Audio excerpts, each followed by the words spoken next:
You wanted the best. You've got the best podcast. The hottest podcast in the world. The Chris Voss Show, the preeminent podcast with guests so smart you may experience serious brain bleed. The CEOs, authors, thought leaders, visionaries, and motivators.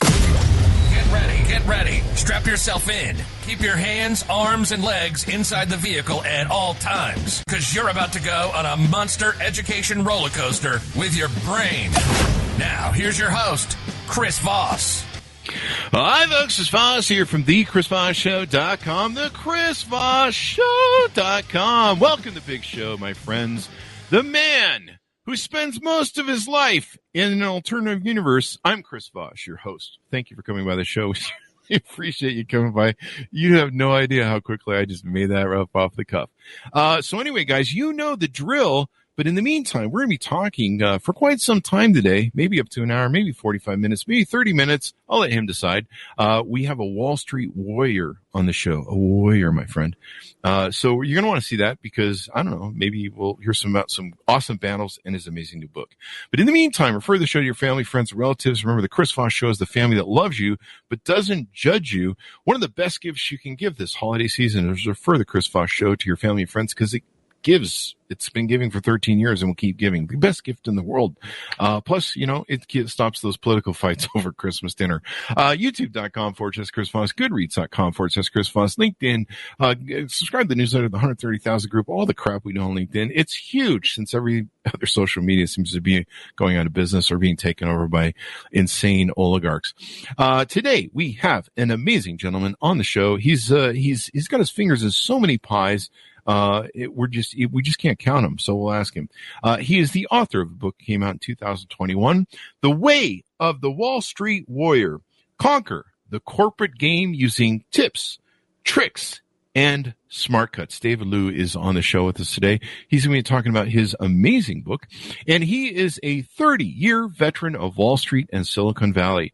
He's an advisor, author, entrepreneur, investor, and philanthropist. He started his career on Wall Street at Goldman Sachs. You may have heard of them. And then joined Jefferies, where he rose from the entry level of analyst to the executive ranks of managing director and co-head of the digital media and internet investment banking group.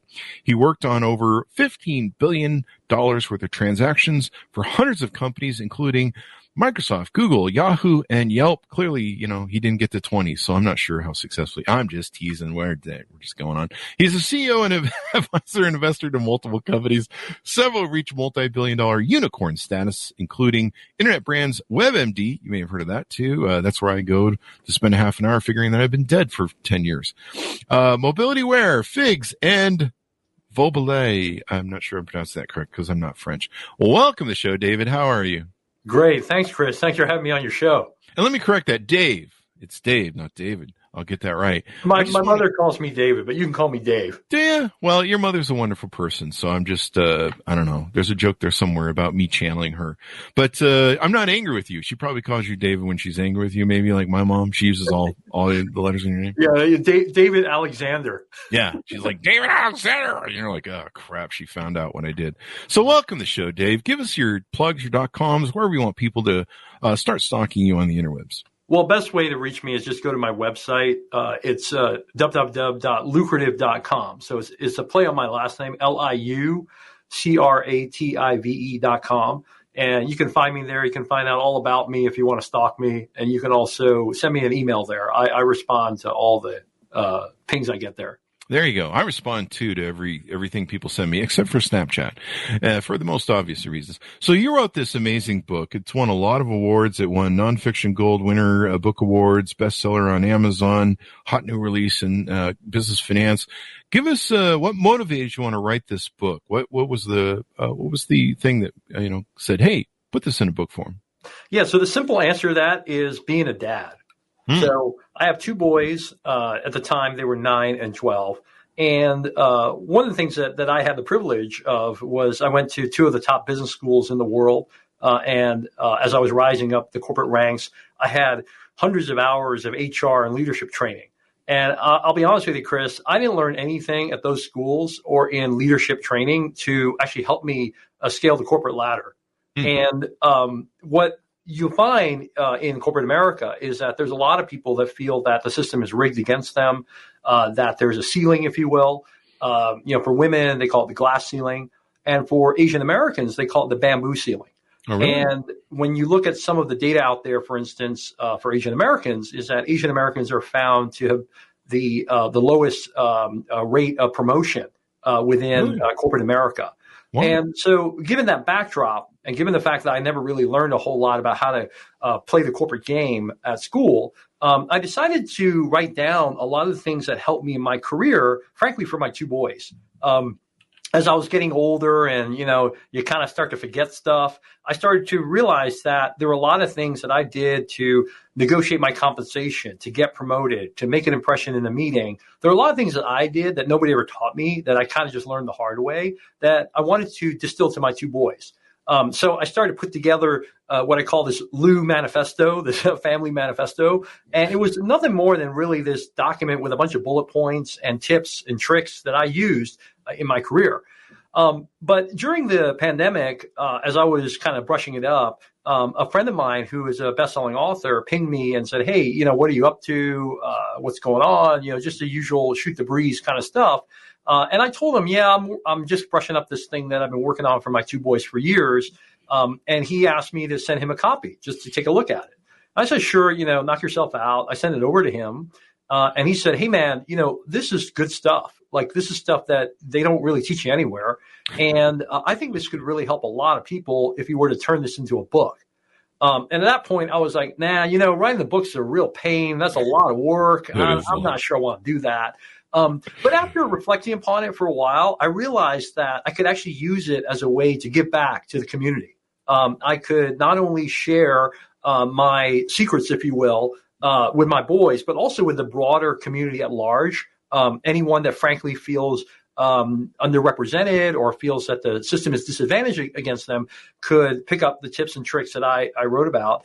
And then I could also use it as a vehicle to not only donate money to charities, but also raise awareness of certain charities that are important to me.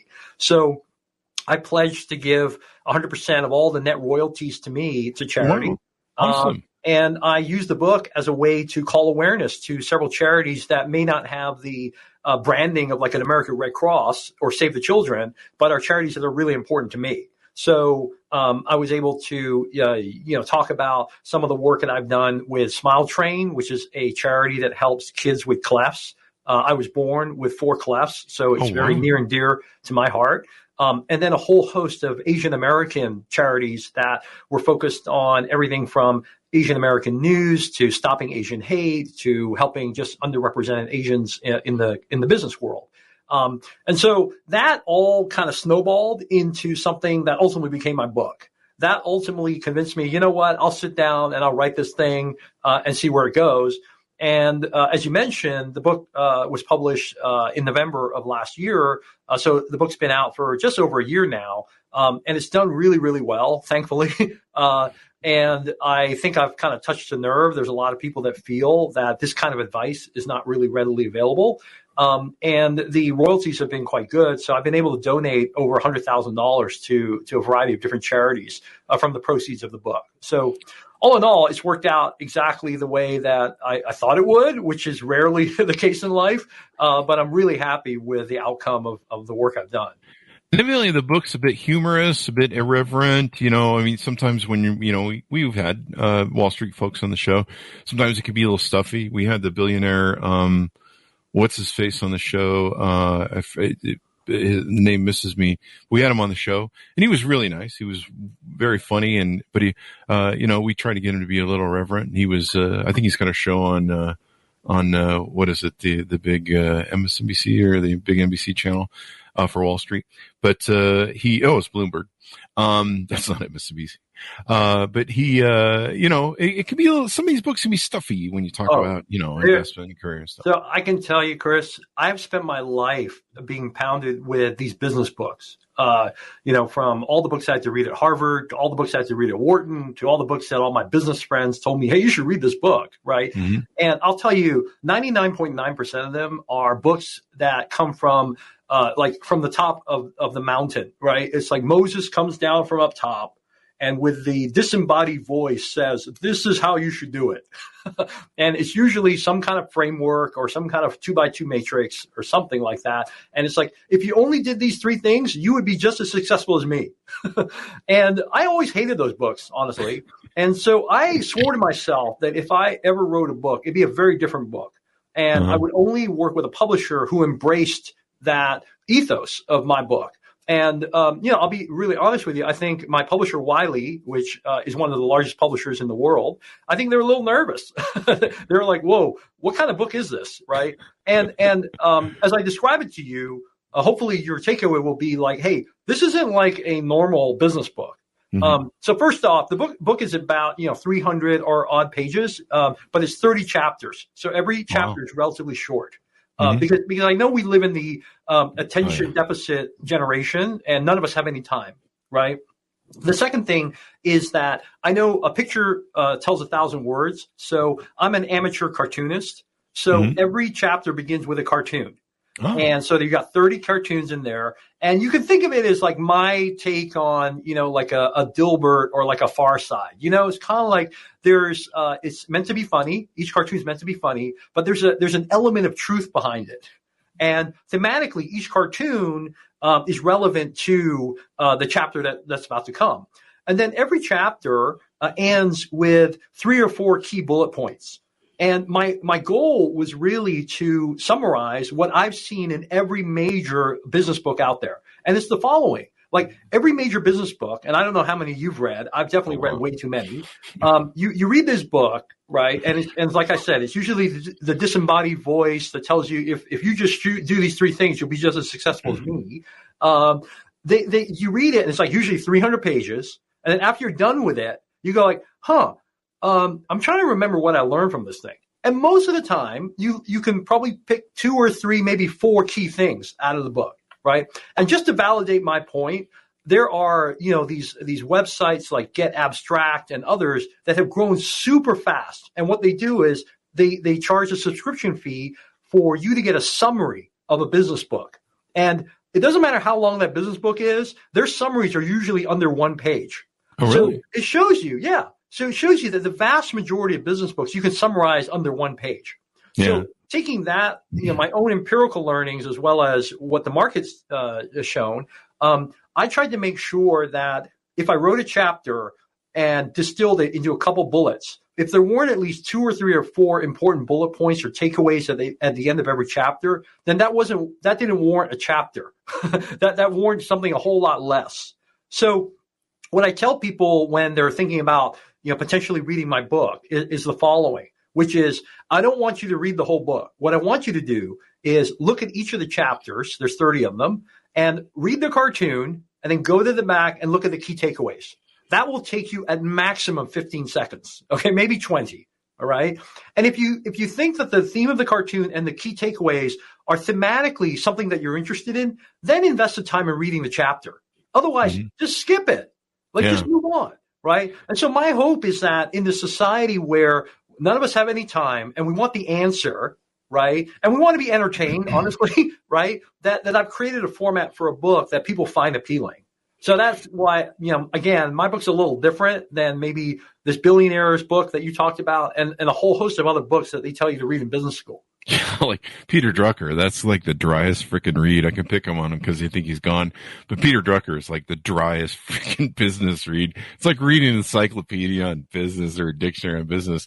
But yeah, there's good books out there. But I like the format you put there, and I call that the Harvey McCabe model because he really broke the model with his swim with the sharks and never ask a naked man for a shirt, or never take a naked man shirt that he offers you or something like that.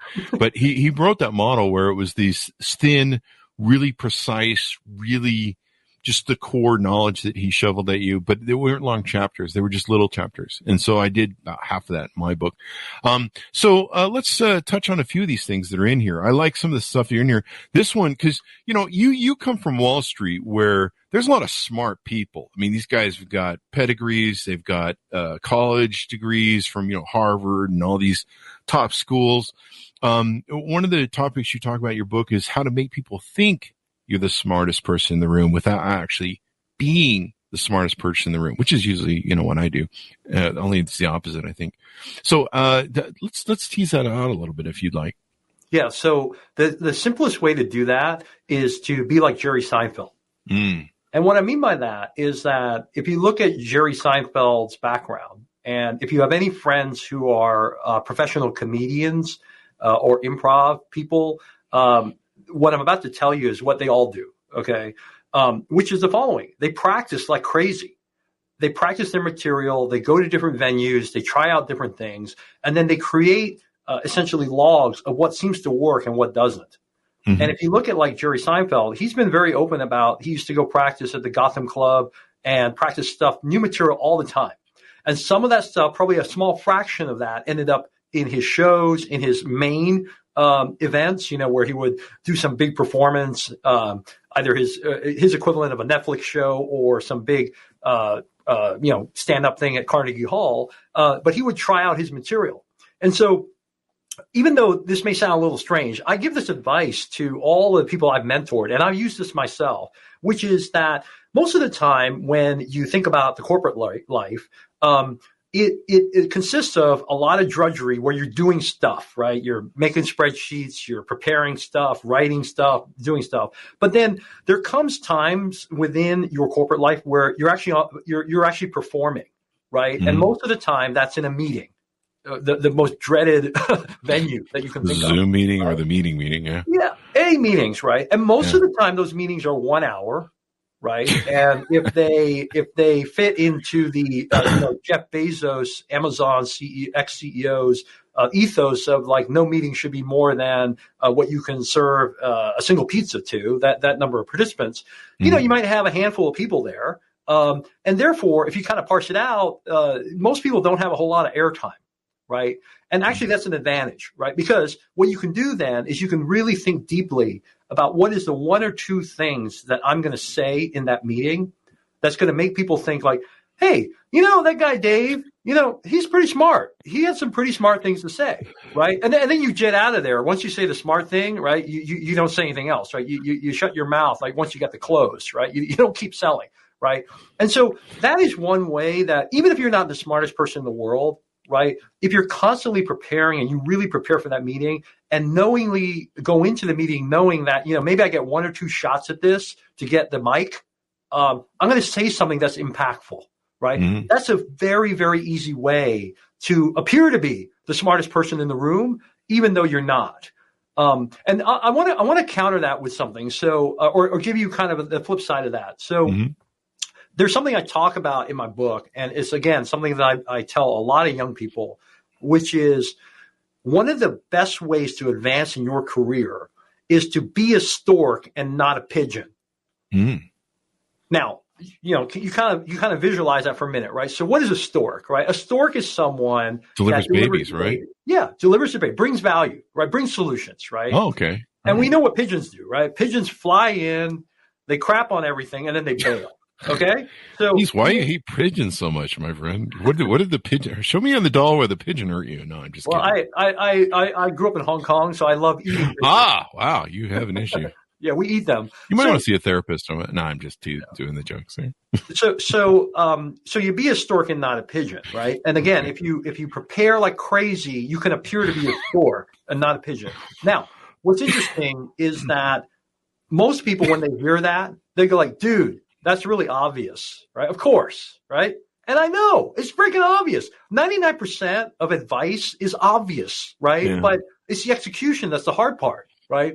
And what I'll tell you is that after having worked in corporate America for 30 years, okay, so this is not like a small sample size, right? For 30 years, from the bottom of the bottom all the way to the top of the top, I will tell you that the vast majority of meetings are like this. Okay, the meetings I've been at, I've definitely been in over 10,000 hours of meetings. So I'm a meeting expert. I'm sorry. It gets better. I hope so. So in the over 10,000 hours of meetings, most of the meetings I've been in, the vast majority are the following, right? A bunch of people convene, and usually somebody's presenting something, right? That's why you're having a meeting, right? They're either saying, here's a new product we're going to launch, or here's a new deal, or here's a new idea, blah, blah, blah. And here's what we should do. Here's some ideas, right? And then what ends up happening is that there's a whole bunch of people usually sitting in the bleachers, right, who go like, yeah, but have you thought of this or that? Or like, I don't know about that, right? Or this or that, right? And then the whole meeting discussion goes around and around where people are criticizing whatever that thing is you're presenting. And then guess what happens? Time runs out because usually these meetings have a finite amount of time. And then everybody bails, right? So most people are pigeons, right? They go in there, they crap on everything, they crap on your idea, and then they leave, right? And so one of the ways that you can really differentiate yourself in life and in particularly in career is to go in there well prepared with one or two things that are really value add. So you're the stork, not the pigeon. And then when people go back and they reflect on that meeting, they're like, most of those dudes were like a waste of space, right? They were just crapping all over this thing, and they're not helping us advance the ball. It is so easy to be a Monday morning quarterback. Like anybody can be a Monday morning quarterback. But the people that come up with solutions that help us advance the ball, those are people that stand out. And so when I've thought about people that I wanted to promote that work for me, I'd always think about that. Like who's the stork and who's the pigeon? Yeah. You know what? I don't need more pigeons. I got plenty of those. I need more storks. True. Well, thanks, Dave. You've now driven off the pigeon audience that we had, all 5 of them. So way to go, buddy. We're probably going to lose the pigeon ad revenue too. So for the sunflower seeds or whatever the hell they eat. But no. So a couple things to unpack there. When people crap on your thing, it kind of reminded me of my friend Andy Grignon. He used to tell stories about when he would pitch Steve Jobs, and Steve Jobs would just rip you apart. But it was, at least that was one guy. Do people sometimes crap on an idea? Because I know what that's like in meetings. Because they don't want to do the work that might come out of a decision that's made. Like, we should do this forward. Is it almost like we're going to crap on this because we don't want more work? Is that sometimes the motivation, or are people just negative Nancy's? No, I actually think that a lot of us think that the way we show how smart we are is by pointing out all the problems. Right? It's the quarterback you mentioned earlier. It's a quarterback. I really do think the vast majority of us are either trained this way or believe that the way I show everyone how smart I am is to point out all the problems, all the faults. But what I think people fail to appreciate is that that's the easy part, particularly if you're creating something new or creating a service or product the world has not seen before. Obviously, there's going to be a lot of problems, right? When you're inventing the future, when you're inventing something, if you're driving something to a more successful outcome than anybody else, you have to be a little insane, right? Because otherwise somebody else would have done it already, right? And so, therefore, there must be a ton of problems. So, to me, if you're trying to prove yourself in the work environment, it's not by pointing out problems. It's actually by showing value, by bringing solutions. Now, there's always exceptions, Chris, right? If you work in a business or in an entity where the main thrust of the entity is to protect the downside and not do anything new, okay, then yeah, being a pigeon is probably the DNA of the company. Right. And I could argue that a lot of insurance companies are like that. Right. They're about like, how do we mitigate our risk? How do we mitigate our losses? Right. It's not about inventing some newfangled insurance product that we can sell to crypto bros. Right. That's not our goal. Right. Our goal is how do we reduce our losses on the things that we've underwritten. So maybe in those scenarios, it is fine to be a little bit of a pessimist and criticize everything and not necessarily bring ideas. But that's a very, very small minority. The vast majority of businesses are businesses designed to grow, because if you don't grow, you die. And if you're trying to grow, you're clearly going into either markets that have never been created before, right, where you can point out a lot of reasons not to go, or you're trying to take market share from someone. You're trying to go into someone else's market space. And again, you could argue till the cows come home about all the problems you're going to run into. So that's why I think most people tend to Monday morning quarterback and criticize. I think it's more that they think that pointing out all the problems is the way you add value. And I would counter that. No, I think actually identifying the problems is not the hard part. The hard part is actually coming up with the solutions. Yeah.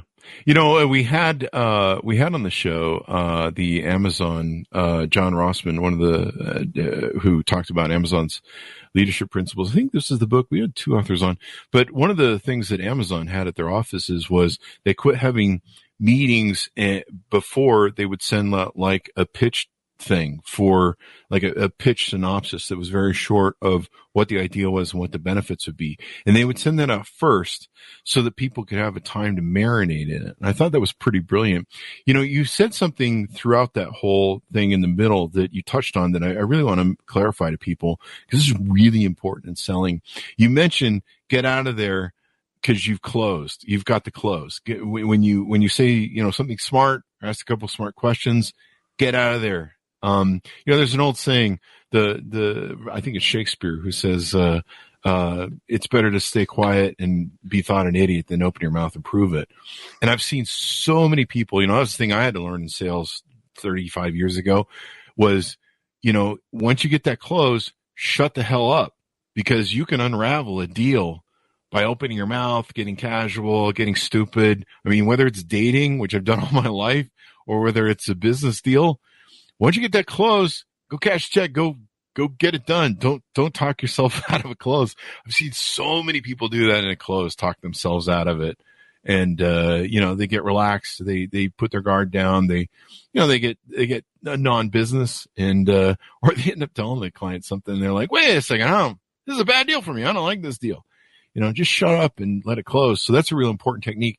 One other thing that was in your book, I'd love to talk about it if you don't mind, is how to master cognitive biases and understanding human nature. It's really amazing to me that we're not taught human nature better. Explain some of that and what that's about and how you talk about it in the book, if you would, please. Yes. So I'll be very honest about this. So I was not a student of cognitive bias and psychology, human psychology, until probably in the middle of my career. And I would say that I kind of wandered in the dark and got to a point where I was a classic middle manager. And I started to realize, you know, none of the Asian Americans here get promoted, and a bunch of them start off at the junior level and they never get past kind of middle management. And then I looked at a couple of the people that were my bosses and my boss's bosses. I'm like, I'm nothing like those guys, right? I'm really good at numbers. I'm really good at ticking and tying stuff, but I can't sell myself out of a paper bag. Like, I don't know how to build a relationship. Right? I never learned any of these things in school, right? Because I was a classic engineer and finance guy. There's a lot of stuff that I clearly don't know that I see is required to get up the corporate ladder. And so I started to really try to delve deep into, okay, so what is the secret? Like, what's going on here? And a lot of it, I realized, came down to being able to interact with people and understand people and know, frankly, how to get people to do what you want them to do to help you, right? My bosses were really good at that, figuring out ways to motivate the underlings to do his or her bidding, or to convince clients to hire him or her for their deal. So I started to study all these books and all this research around human psychology and cognitive bias. And the simple fact of the matter is that this is an area that has been researched now for well over half a century. So, 50 odd years. And if you go to any airport in America, lo and behold, many of the business books actually have cognitive bias and some type of human psychology underpinning their overall recommendation. And these are books like Nudge by Richard Thaler, or Predictably Irrational by Dan Ariely, or Thinking Fast and Slow by Danny Kahneman. And when you start to read all these books, which I did, I absorbed all of them, you start to learn that there are inherent biases in the way that we act as human beings. And if you know what those biases are, then you can potentially use them to your advantage, right? So, for instance, there's a lot of research now around things like recency bias, and the fact that we tend to remember things that happened really recently versus the past. And to go further, there's a lot of research around how we kind of have two selves. We have the experiencing self and the remembering self, right? And this concept is actually part of what got Danny Kahneman a Nobel Prize. So this is clearly a big time idea. And what it essentially says is you're actually two people. You're the person that actually experiences something, and then there's a person that is your historian, the person that writes down in your mind what happened. And usually they're very different, right? Oh.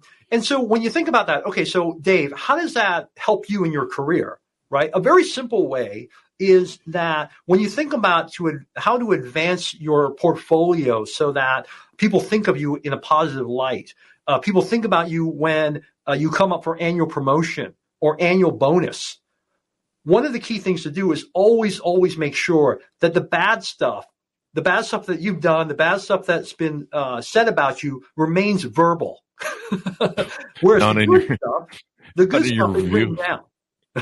Yeah, not in your annual review, right? Your file. The good stuff is written down. The good stuff is in your annual review. So obviously, when I was going up the corporate ladder, I wasn't perfect, contrary to what you might believe. And I made a ton of mistakes, right? I had some clients who were really mad about, I didn't get them, 500 million. I only got them 400 million, right? I kid you not. These are the kind of things that I had to deal with. But I always made sure that things ended on a positive note. So even if, let's say, the outcome wasn't like fantastic, I would make sure we had a great closing dinner. I would make sure that we'd have a great celebration. And then I would write a nice, long email or letter to the client and explain, how I thought about the deal and how I thought everything turned out. And obviously I try to put everything in a very positive light. And most of the time they respond, go, yeah, I know I was kind of upset about, not getting 500 million and you only got me 450, but you still got a good outcome for me. So I'm really happy. Right. And what I find is that, many years later, that's the only thing people remember. Yeah. Well, the only thing they remember is the email or the letter that you wrote at the very end. And so that's one very small example of how you leverage all this Nobel Prize winning research around the fact that we're really two selves, experiencing and the remembering self, and you use it to advance your career. So part of what I did in my book was I covered a lot of different tactics, everything from negotiating compensation, getting a deal through committee, making an impression in a meeting, all these kinds of things. And my structure is actually very simple. It's like, okay, here's what I think you should do, in your career. Here's what I did, right? And then here's a little bit of science that kind of backs up why what I did actually works. Mm-hmm. And so that's how I embed cognitive bias and human psychology in my book. And hopefully when people read it, they'll go like, okay, yeah, your example, Dave, that you gave to get paid more, that really won't work for me in my industry or with my boss. But I understand like the science behind why your tactic works. And maybe there's something I could do in my negotiation discussions that could help me, because I know that, in the compensation situation that, people are more risk averse than risk loving, right? Yeah. That it takes 2 times the amount of wins to offset 1 loss, right? That's another cognitive bias that I go into in my book when I talk about how to get compensated for your work. Yeah. That's brilliant. I love that idea of the closeout thing and leaving that impression. Is it also about not only being a historian and saying, this is how I see it, this is how it happened, but it's that feeling that you give people that locks in that memory? Absolutely. Because people remember the way they feel more than they remember the facts. Yeah. Right. And so it's really important to leverage that fact. You want to leverage the emotional element, and the emotional elements are really powerful. As we all know, the best way to sell is actually through emotion, because that's how you really differentiate yourself. Yeah, people buy on emotion. They don't buy. People buy on emotion, but even people hire on emotion. People promote on emotion. Wow. Like, emotion goes way beyond just selling a product. Emotion goes to the heart of selling yourself.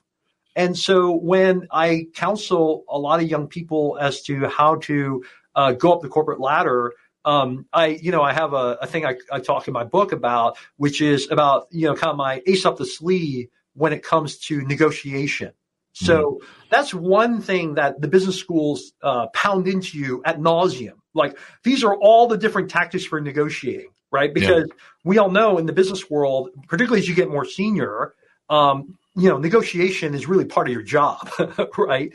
And what I learned was that all these negotiation tricks that you learn at Harvard and other places, right, are very, very, perfect, right? They're like, you do X and they'll do Y, right? And then you have this thing called the BATNA, the best alternative to a negotiated agreement, blah, blah, blah, all this stuff, right?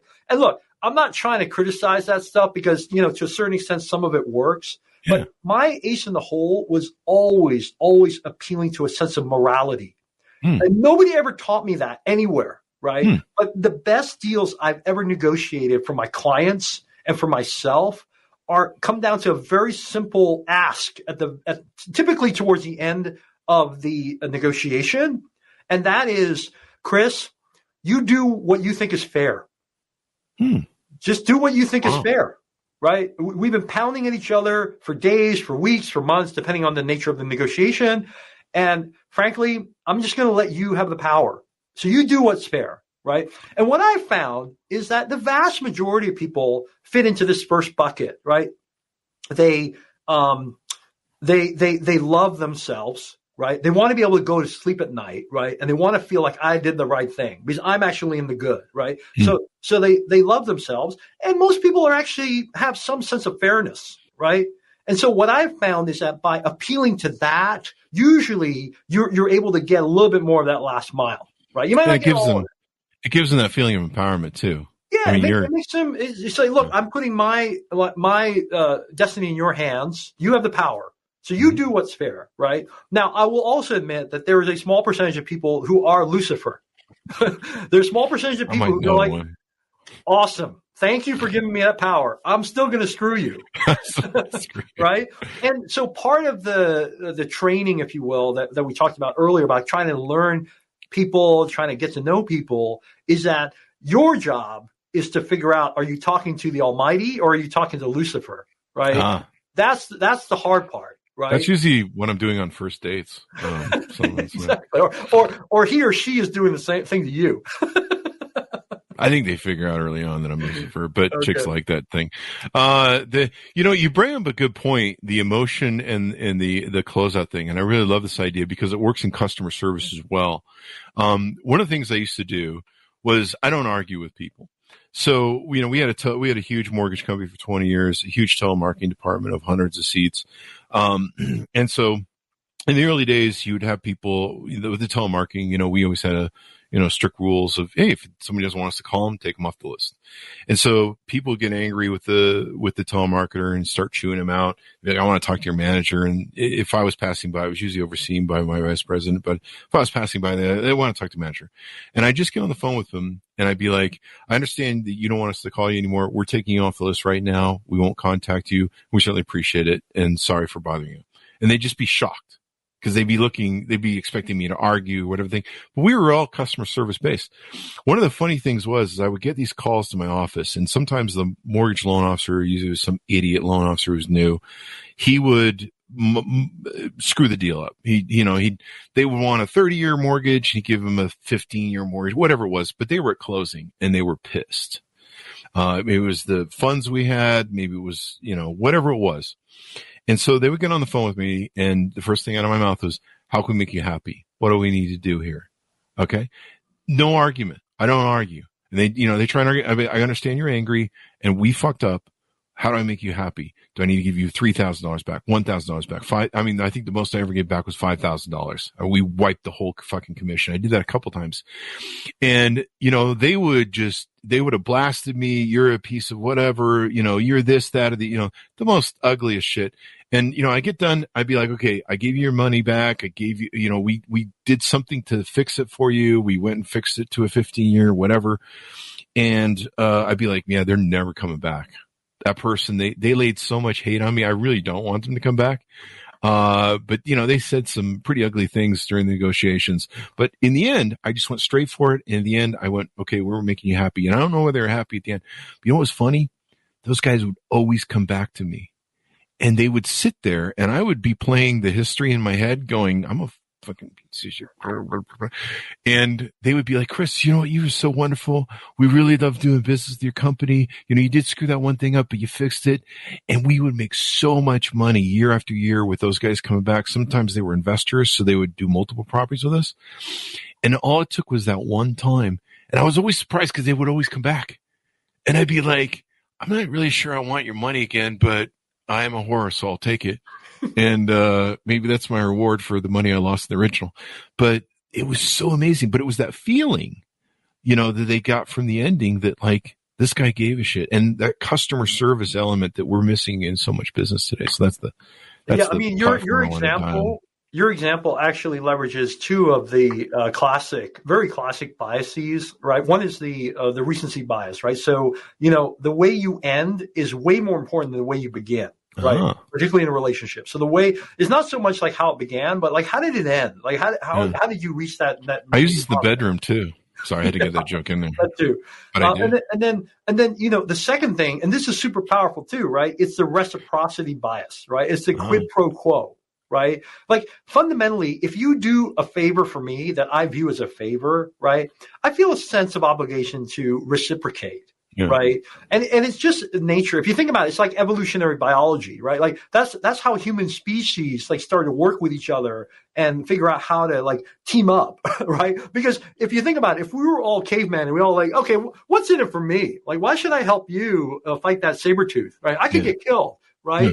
But if let's say, last time we went hunting, like you saved me and you did me a solid, right? I feel like I owe you. So I might go with you on that next saber tooth hunting trip, right? So reciprocity bias is so powerful. And one of the tips I give to people that first start in their career, particularly ones that were a lot like me, where they're like, I don't know how to build relationships. I hate small talk. I'm not good at that. Right. I just tell them, look, the best way to build relationships with people, do them a lot of favors. Yeah. Just go out of your way. If they ask for help them. Right. Yeah. Actually, by doing good, you're actually being greedy. Right. You're helping yourself out because they will come back and they will help you. And it's almost like gravity, right? It's a human nature element that's actually hard for people to resist, right? Unless you're Lucifer, and we already pointed out there's a few people like that, right? But those dark triad types. Yeah, exactly. Most people are like, yeah, you know what? I know Chris screwed me on that other thing, but then he did me a solid right at the end of that thing. Yeah. Fine. We'll give him another chance, right? Yeah. He at the end of the day, he turned out to be not such a bad guy. Yeah, that's usually what I hear. We used to do that trick in car sales when I was a kid. When you would first meet the customer and you sit down with them for the deal after showing them the car and doing the test drive and stuff, you'd be like, well, let's go over the numbers. You buy them coffee. And back then we had these coffee vending machines. You go put a quarter in and, we used to gamble off the cups because they had like blackjack on them. But you go buy them a coffee and, they each was a quarter, 50 cents for a couple. But you're sitting here having coffee and people relax and you bought them something. And so, yeah, like people forget a lot of this stuff in sales. Like I see this so many times now where they just go right for the throat, like LinkedIn or someplace. You just go right to it. There's no qualifying. There's no rapport building. It's just like, hey, you want to buy some shit? And you're like, what the hell, So there you go. Well, you and I could talk for hours, my friend, but we want people to go buy the book and get to know you better and buy the book and read it. I'd love to sit here and tell everybody about the book. One thing I did want to touch on was, and you talked about it, you alluded to it a little bit, is one of the reasons Asian Americans don't get promoted as well. And I reviewed a few that were CEOs here at Googling as we were talking, but a lot of them are thrown in as India based. So I'm not sure if that's the same, but evidently that's how Google, the head of Microsoft and Google, they claim to be Asian Americans, but they come from India. So I don't know how that works, but is the reason they don't get promoted and do well is because they're not self-promoters enough? And I think you alluded to that a little bit in your discussion. Yeah, so a couple of things. First off, the way America defines Asian American does include Indian Americans. No. It essentially includes everyone in all of Asia, from north down to southeast to South Asia, right? So it's kind of weird. They should have India should be their own thing. It's very weird, and honestly, it creates a lot of challenges because there's this thing called the model minority myth where people have this perception that all Asian Americans are, good at math, super obedient, all went to Harvard, right? Got all A's, right? And there are definitely a few. Wait, they didn't? Yeah, exactly. They're definitely. Well, you haven't met some of my relatives, right? Like there are some that don't accomplish a whole lot and really lazy. This just in, Dave throws his relatives under the bus. Exactly. Yeah. The ones listening to this are like, what the heck? We just lost them off the show. Yeah. So first off, Asian America is very fragmented, and it's really a whole diaspora, Okay. But I will tell you that there's research done by Harvard, actually. It's in Harvard Business Review, where they say that Asian Americans are the least likely to get promoted of any ethnic group in America. So right? is it racial bias, or is it they're not, using some I think it's there's a whole host of reasons, but that is what I'm sharing with you is the output. Okay. Now you could diagnose it and say, okay, well, why is that? Right. And there's a lot of reasons, right? But I think one of the major ones is that there's a lot of things that Asian Americans are raised with. They're actually not conducive to acceleration up the leadership ladder. And I'll just give you one example. Okay. And again, I keep using Harvard, and it's not just because they're my alma mater, but, they've done a lot of research in this area. And Harvard, in the Harvard Business Review, there was actually a research, a study done around like white males. Okay. So they just looked at white males, right? And they said like, what are the characteristics of white males that seem to climb the corporate ladder and get paid more than any other white males, right? So they tried to take a control group and said, okay, what is it? What differentiates one white male from another that helps them rise the ladder faster and get paid more? Penis size? No, I'm just kidding. Sorry, we have to do the jokes here.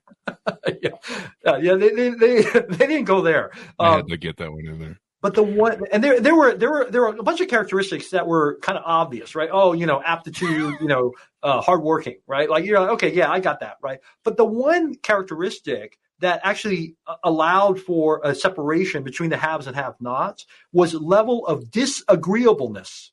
Okay. So I'm not talking about like being kumbaya and cooperative. It's actually the opposite. Like you're the kind of person who goes in there like a bull in a china shop and goes like, hey man, like why are we doing it this way? This is not the way to do it. And unfortunately or fortunately, when you look at corporate America, there's a lot of examples of people like that, right? You mentioned a few of them already, like Steve Jobs, right? Steve Jobs was notorious for being a very disagreeable person, right? Prick. Yeah. And we're seeing this in real time with a few other people that are creating a lot of controversy, using their wealth to buy, social media companies, right? There's a lot of these visionary people that have risen to the top who are breaking glass and they don't care, right? And if you think about that, I'm not judging whether or not you need that superpower or not. Okay, I'm just telling you what the facts show, that disagreeableness is highly correlated with success in corporate America as well as compensation. Disagreeableness is one of the elements that runs completely counter to Asian American upbringing. Asian American upbringing, particularly if you're East Asian, is steeped in Confucian values. And Confucian values were developed by Confucius around like hierarchy and making sure that you understood where you sat within the hierarchy and you respected your elders, you respected your superiors. That is not how disagreeable people work. Disagreeable people look at their boss and go like, how is this Nimrod my boss? Like, I can do his job, right? I'm going to figure out how to get his job, right? Whereas if you're raised in a traditional Asian American household, you're not supposed to do that. And so I just give you that as one very small example of how I think some of the cultural elements that help Asian Americans, frankly, at the junior level, actually hurt them at the senior level as they're trying to move up the corporate ladder. You bring up a good point. I mean, the business and work is a masculine business. Now, women can be masculine. Most women have to go into their masculine to be success in business. And one of the same failures that women run into is, their egalitarianism. So, they're more socialist based and they're more social, let's sit and have a picnic with each other. They're more of like, everybody help everybody rise. And that disagreeableness is really the thing. It's a killer business. Business is about killing. It's hunting and killing. It's caveman, mammoth, hunt shit down, kill it, kill the other tribe. People follow leaders who are killers. Women follow men who are killers. I mean, there's epistrophilia, if you understand how that works with prison, where women chase guys in prison who are killers and criminals. People want killers because they want people to defend them. And whether there's a CEO in a tribe of business or a CEO or a man in his life, people want to follow somebody who's a killer, who's going to defend the tribe, who's going to protect the tribe, who's willing to go to whatever the extreme lengths are. If you or I get into a fight as men the highest point that we can go to kill is to kill each other. With women, the highest point they will go is they'll just talk badly about each other behind their backs and try to destroy their social list. So I think it's interesting, the same paradigm that you're presenting with Asian Americans, because I'm always curious about this stuff and how it works, is that disagreeableness. I've got a lot of Asian American friends, and they talk about their tiger moms, and they're, I know tiger mom's kind of a stereotypical thing, but all my friends that are successful in Silicon Valley, they had tiger moms, and they talk about it. One of the problems, or one of the challenges on the tiger mom thing, is that the tiger mom ends once you finish education, right? Mm-hmm. There's no such thing as a tiger mom that helps you with your career. Oh, yeah. Right. Well, she just judges you after that. She judges you. She's like, why aren't you a doctor? Right.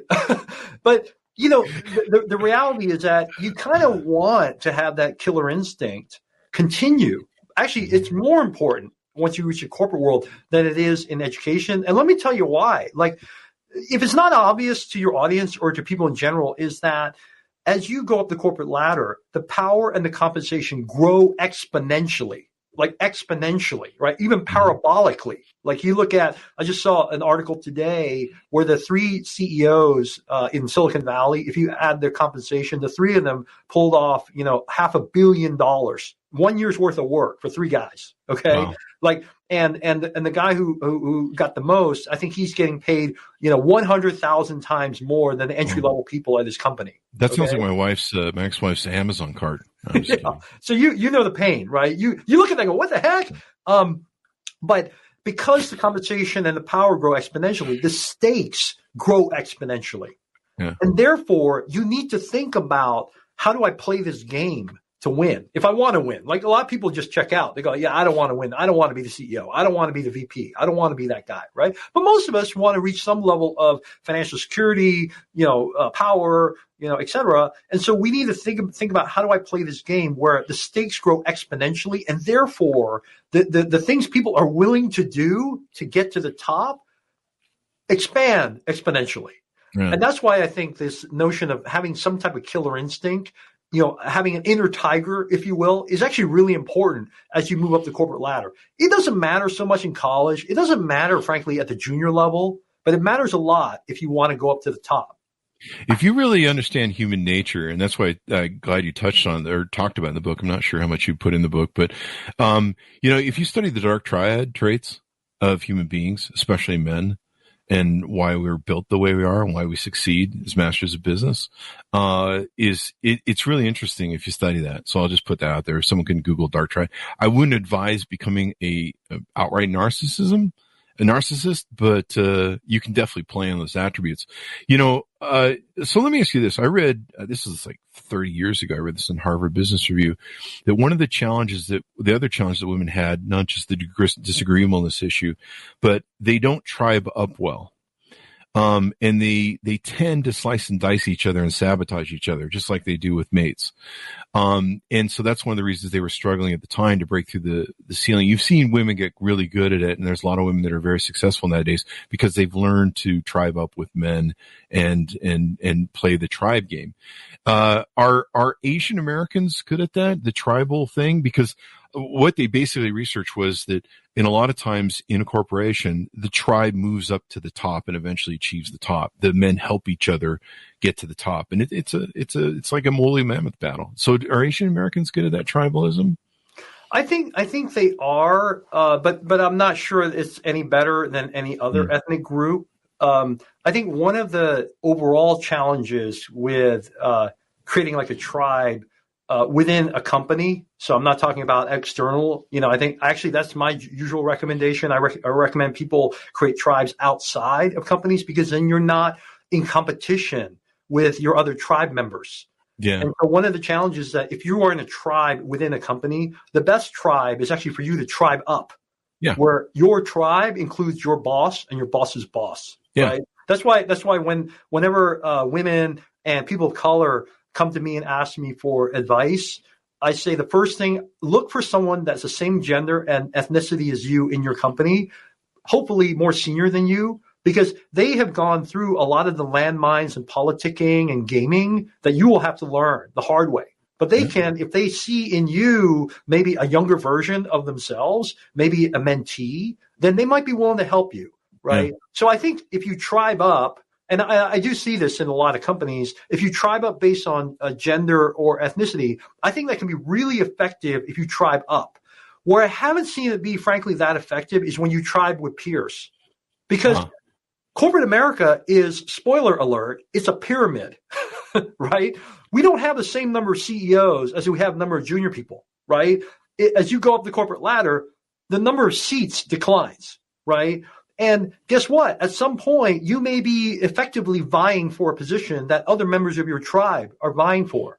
And unfortunately, given all the bias in the existing system, right? If you're a woman or if you're a person of color, there's a lot of bias against you. Whether you want to admit it or not, there's a ton, right? That's why we have things like ceilings, like glass ceiling, bamboo ceiling, some of these terms, right? So where I have seen a little bit of what you're alluding to as it relates to some women, and this is purely anecdotal, not scientific. I don't have any data on this, but I have seen a little bit of, fragmentation of the tribe when there is a view among the same gender or same ethnic group that there's only one seat available for people of our color or one seat available for my gender, and you're in competition with me. Yeah. That's where I've seen the fragmentation. And I think I'm glad you clarified that, because that's one of the things I talked about, but I've never really thought, it just makes sense. I just call it the general tribe, but yeah. That's why tribing, I think, is good. In an ideal world, you tribe up. Yeah, because that if you help that guy above you, when he hits the pinnacle, he's going to call you, and then you're second in line or everything. You see that in presidential things where, people will play, well, I'll take second place, and, they get that call. I've seen it firsthand in all my corporations, and with women, the thing that the sabotage element comes into play. Like I'll have an open office, and Margaret comes in and starts telling me about Betty and how awful Betty is, and then Betty comes in and starts telling me how Margaret is, and then Betty starts coming in and telling me how bad Krista is, and it's just like you're just like, do you understand what's going on and what we see? You've got to tribe up. You can't be seen as the person who's undercutting everybody, because we know who you are. If you're the shit talker, we know who you are. So you've got to use different elements, and I think. I can't think of any examples, but I know there's a lot of women who've become very successful in business because they've learned to play the tribal man game, and they've learned to build alliances with men and move up. So I think that's important. Let me ask you this, because this really is something I think about and I'm curious about. The culture of like Japanese, and I believe it's the same in Korean people, is very different than U.S. culture, and they're very mannered. They're very orderly. There's the apologetic nature that they have, where they, apologize. You saw like the Fukushima nuclear meltdown. You saw the apologies. They have a really, just to me, it's a better culture. But they apologize. They take accountability. They're more pleasing. They're more pleasant people. At least that's what my perception.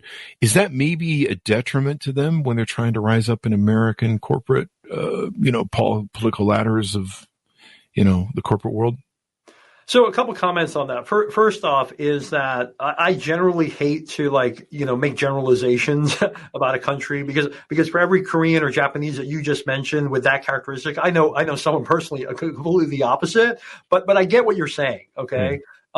I will say in general, just like what I said earlier about the deferential nature of Asian Americans towards hierarchy and seniority, right? Age, like you don't talk back to your parents, right? Like these general values are embedded in Confucian values, of which the Eastern Asian cultures, Chinese, Japanese, Korean, they have a lot of that embedded in the culture, right? And like I said earlier, I definitely think that is a superpower at the junior level, because who wouldn't want a bunch of junior people that are very deferential, that work really hard, that don't question my authority or my judgment, because frankly, I don't want to spend a whole lot of time justifying myself to a bunch of junior people, right? Yeah. Like those characteristics help you and are a superpower at the junior level, but become a liability as you move up the corporate ladder. because it's not just disagreeableness that is a feature, if you will, of a lot of people that have risen to the top. But, there are elements of leadership that we're always looking for. And most of the time, leadership is not synonymous with being a follower, with doing whatever your boss says. It is, yeah. It's leadership is about having an idea, right? Having a vision that other people might not necessarily have, but convincing others that this is the way to go. That right? Or beating the shit out of them with a stick and then disagreeableness, and you win. Yeah. You don't use violence, right? Well, don't physically use violence. Yeah. I mean, unless you have to, but that's my policy. No, I'm just kidding. Don't do that, people. Those are jokes. Yeah. Those are jokes. Don't write me. So I think you're right. There are elements of the East Asian culture that are really helpful. But one thing I want to be really clear on, and again, I'm kind of Captain Obvious on this, but sometimes I think it's worth saying, right? The people that are here in America, like me and my family that came here, right? We self-selected into the American way of life, right? We're the ones, my ancestors and my family are the ones who decided, I want to be American. Right. Yeah, I don't want to live in China. I don't want to grow up in China. Like I don't want to be in an environment where that is the culture. Right. The Chinese culture is very different from the American culture. Right. So many of the characteristics that you see in America among Asian Americans are a blend of the two. But I always want to emphasize to people that may not be as attuned to Asian Americans is you have to remember, like, my parents and my parents' parents and my parents' parents, we self-selected to come here because we wanted the American way of life. We wanted the American way of doing business. We didn't want to do things the way they did back in the homeland. Because are you sure you guys just didn't want Big Macs? I mean, I'm sorry. When I was younger, until I realized what you're really putting in your body. Yeah, no kidding, man. Ugh. Frank and me. So this has been a great discussion. You've enlightened me on a lot of things, Dave, and helped kind of firm up some of my minds on some things. I like what you talked about with the team moving up. I've always just kind of thrown it as a general team or tribing up. But, people need to realize, I was talking about this earlier on Facebook. I mean, tribal business is a killer business, is a hunter killer. Our company is looking, if we're IBM, we're looking to put HP out of business. Fuck those guys. We're going to kill them. And it's not, official killer stuff, but we are. People are going to get hurt. Steve Jobs hurt people in Silicon Valley when he created that secret monopoly ban where he wouldn't let people, they put a salary cap in and they wouldn't, hire other people from other shops. That was evil as shit. That destroyed people's lives, probably had an effect on marriages, probably had an effect on a lot of people's lives. It was pretty evil. That's killer shit. But I like how you've identified the agreeableness, because I hear a lot of complaints about why people aren't successful in business, and it's a battle. You've got to realize it. And I get a lot of feedback that, like, we need more emotion in business. We need more egalitarianism. And I'm like, no, we don't. We don't all need to get along. We don't need participation trophies in business. In fact, that's one of the problems we have in today's fucking world. People don't realize that it's dog eat dog, it's killer, and you've got to play that game. So anyway, that's my take on it. Dave, it's been wonderful having the show. Please come back. I'd love to have you back anytime and wrap out stuff. You've educated me a lot on what's going on with the experience in the corporate world. Asian Americans have really taken just the worst abuse over the last 4 or 5 years, probably because of one guy. It's just horrific, some of the things we've seen. So we need to put an end to that as well. I hope so. And Chris, thanks so much for having me on your show. And I'm happy to come back anytime. Anytime you want, my friend, anytime. So give us your plugs, your .coms, if people want to find you on the interwebs. Yeah. So again, you can just go to my website, liucrative.com, lucrative.com. You can find out all about me, my book, and then you can also ping me directly on my site. There you go. Check it out. The Way of the Wall Street Warrior. In fact, that's kind of the whole battle thing we were doing. I didn't realize we were doing that at the same time. We're plugging the book, basically. The Warrior. Conquer the Corporate Game Using Tips, Tricks, and Smart Cuts by David Liu. Thanks, David, for being on the show with us. Thanks so much, Chris. There you go. Thanks, Simonis, for tuning in. Go to youtube.com and subscribe to the show. Hit that bell notification. It will give you this feeling that will wash over you of completing something today. You can just quit your job and go home for the rest of the day after doing that. You have accomplished the pinnacle of your thing. Don't make that your pinnacle, Jesus Christ, people. Go to Goodreads.com where it says Chris Voss, LinkedIn, and all those other great places. We certainly appreciate it. Watch for upcoming reviews and interviews with CEOs at CES show. We just did my good friend Gary Shapiro on the show, the CEO of CTS. He was at the White House the other day. Be sure to watch that show and watch our upcoming coverage. Thanks for tuning in. Be good to each other. Stay safe. We'll see you guys next time.